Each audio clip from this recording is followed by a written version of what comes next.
सोचो तुम एक एस्ट्रोनॉट हो, तुम्हारा शिप स्पेस में तैर रहा है, तारे दूर टिमटिमाते डायमंड्स जैसे चमक रहे हैं।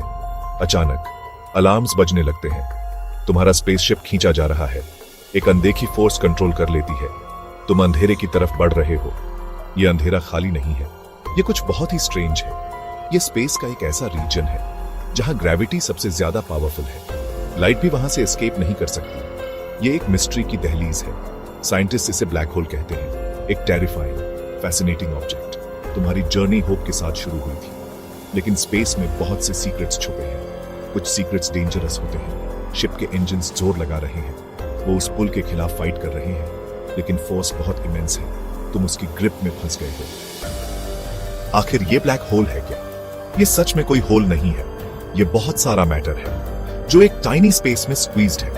एक स्टार के बारे में सोचो, बहुत मैसिव, हमारे अपने सन से भी बहुत बिगर। जब ऐसे स्टार का फ्यूल खत्म हो जाता है, उसका कोर अंदर की तरफ कोलैप्स हो जाता है और एक इनक्रेडिबल डेंसिटी बनाता है। एल्बर्ट आइंस्टाइन ने ग्रेविटी की बात की थी, उनकी थ्योरी ऑफ रिलेटिविटी की थी, उसून स्पेस को देखने का हमारा नजरिया बदल दिया। उन्होंने कहा ग्रेविटी स्पेस को बेंड करती है और ये टाइम को भी बेंड करती है। एक बहुत मैसिव ऑब्जेक्ट, उन्होंने सोचा, स्पेस को इतना बेंड कर सकता है कि वो एक डीप वेल बना दे जिससे कुछ भी क्लाइम आउट नहीं कर सकता। ये कोलैप्स्ड स्टार अब यूनिक है, इसकी ग्रेविटी एक्सेप्शनली स्ट्रांग है, इतनी स्ट्रांग कि ये सब कुछ ट्रैप कर लेती है, कोई भी लाइट जो ज्यादा क्लोज आ जाए। ग्रेविटी एक फेमिलियर फोर्स है, ये हमारे फीट को अर्थ पर रखती है, ये प्लैनेट्स को ऑर्बिट में रखती है, उनके पेरेंट स्टार्स के चारों ओर। लेकिन ब्लैक होल के पास ये चेंज हो जाती है, ये कुछ एक्सट्रीम बन जाती है।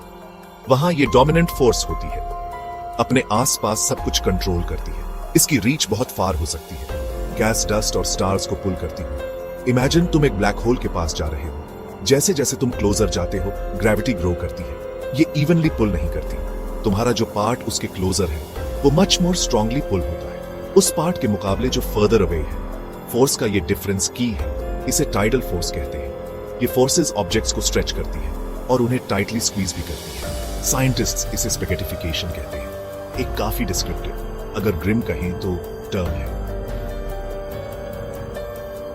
सेक्शन 4, द इनेविटेबल प्लंज, एक ट्रैवलर का फेट। चलो तुम्हारी जर्नी कंटिन्यू करते हैं। तुमने इवेंट होराइजन क्रॉस कर लिया है, अब नो टर्निंग बैक। तुम्हें एक्चुअली क्या एक्सपीरियंस होगा? सरप्राइजिंगली खुद होराइजन पर एक वेरी लार्ज ब्लैक होल के लिए तुम्हें शायद ज्यादा कुछ फील ना हो, कोई इमीडिएट ड्रामेटिक चेंज नहीं। क्रॉसिंग काफी स्मूथ हो सकती है, ऑलमोस्ट अननोटिसेबल फॉर अ मोमेंट। तुम अब इनवर्ड्स फॉल कर रहे हो वेरी सेंटर की तरफ। इस सेंट्रल पॉइंट को सिंगुलैरिटी कहते हैं, एक क्यूरियस प्लेस। यहाँ डेंसिटी इंफिनिट होती है, स्पेस और टाइम जैसा हम उन्हें जानते हैं ceases to have their meaning. जैसे तुम फॉल करते हो, टाइम वॉर्प होता है, तुम्हारे लिए टाइम नॉर्मल लग सकता है। सेक्शन 5, कॉस्मिक टाइटन्स और उनके स्मॉलर किन। सारे ब्लैक होल्स एक जैसे नहीं होते, वो डिफरेंट साइजेस में आते हैं।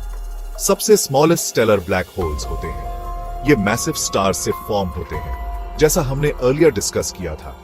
एक स्टार जो हमारे सन के मास से मेनी टाइम्स ज्यादा हो, अपनी लाइफ के एंड में कोलैप्स हो जाता है, उसका कोर एक ब्लैक होल बन जाता है।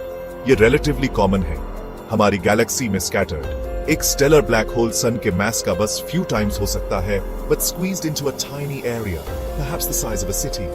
इनके पास tidal forces extremely powerful होती है, even outside. फिर आते हैं supermassive black holes. ये true cosmic giants हैं, millions or billions of times the mass of our own sun. Section 6, watching from the brink, एक distorted spectacle. What if तुम falling in नहीं कर रहे होते? What if तुम someone else को watch कर रहे होते? From a safe distance, of course. View बहुत strange होता है. Due to Einstein's theories again, gravity time को profoundly affect करती है. Strong gravity time को slow down कर देती है. इसे time dilation कहते हैं. ये एक proven, real effect है. Earth की gravity में भी observed.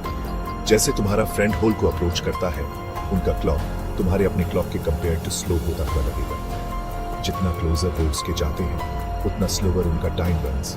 तुम्हारे डिस्टेंट पर्सपेक्टिव से उनके मूवमेंट स्लोअर अपीयर होंगे, उनके सिग्नल्स को लॉन्गर लगेगा और उनकी लाइट शिफ्ट हो जाएगी, रेडर और डिमर बन जाएगी। जैसे ही वो इवेंट होराइजन पर रीच करते हैं, something truly odd happens. Section 7. Beyond the Veil. अनजान की एक ग्लिम्स. तो सिंगुलैरिटी पर क्या है? उस सारे मैटर का क्या होता है? All that information crushed down to an infinitely small point. Current physics पूरी तरह से नहीं कह सकती. हमारी थ्योरीज अपनी लिमिट्स तक पहुंच जाती हैं. हमें न्यू आइडियाज, न्यू मैथ्स चाहिए ऐसी एक्सट्रीम कंडीशंस को अंडरस्टैंड करने के लिए. Perhaps a theory of quantum gravity एक दिन आंसर्स प्रोवाइड करेगी. कुछ थ्योरीज काफी वाइल्ड हैं. वो इंट्रीगिंग पॉसिबिलिटीज प्रपोज करती है. क्या ब्लैक होल एक पोर्टल हो सकता है? किसी दूसरे यूनिवर्स का गेटवे? और perhaps a different part of our own vast universe. इस आइडिया को वर्म होल कहते हैं. स्पेस टाइम में एक थियोरेटिकल टनल जो डिस्टेंट पॉइंट्स को टुगेदर कनेक्ट करता है. एक fascinating speculative concept. If this were true, तो फॉलिंग इन शायद एब्सोल्यूट एंड न होता. ये एक ट्रांसफॉर्मेशन हो सकता था, a journey to somewhere else. But even if wormholes exist, journey perilous होती.